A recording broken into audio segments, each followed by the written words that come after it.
Just tell me a little bit about yourself, kind of your day-to-day as a restaurant leader for Raising Cane's. So I've been with the company, it'll be 2 years this January.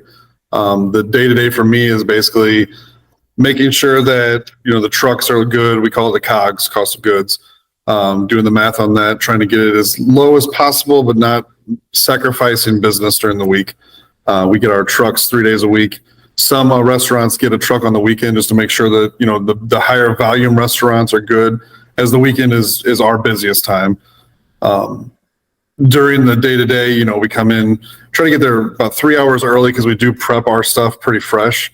Our cane sauce we make every day. We actually have a honey mustard that's not advertised that we do have to make from scratch. We make our coleslaw, lemon juice.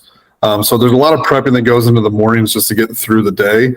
And then we do prep throughout the afternoon just to make sure that we're good on everything. And that way it'll help us with our trucks as well. So we're not just prepping on a day that we have the truck, so we know what we're low on before we order. That usually helps us maintain our inventory volumes and our counts for that as well.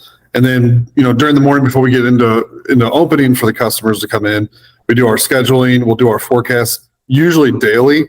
That way we can make sure, where were we at last Monday? What do we need to change our schedule with this Monday to make sure that labor is not going over?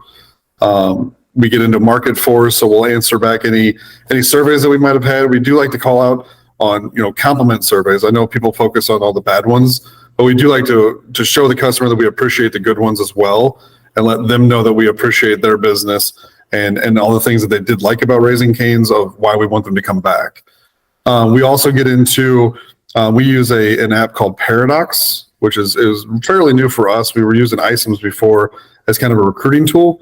So if anybody applied through our website or applied through Indeed or any other hiring services, we would get their messages there to set up interviews, do background checks with them, and just start a conversation with them to get them in.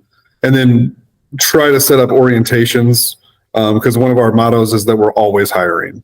So we will always get you in for an interview no matter what, even if we're fully staffed. My restaurant that I'm at right now has gone through some critically staffed times, and then it's been where we have 85 crew members at one time. Because we're always losing kids, sometimes it's their first job, so they don't want to stay there forever. And like, as a 40-year-old person who's been through the industries of security, coaching, all different kinds of jobs, I understand that, as a 15-year-old, 16-year-old kid, fast food's probably not what you're going to want to be in for the rest of your life. So I try to make sure that we're always being prepared so that when we do lose that kid, like we're expecting to eventually, that we have a replacement for them in the wings.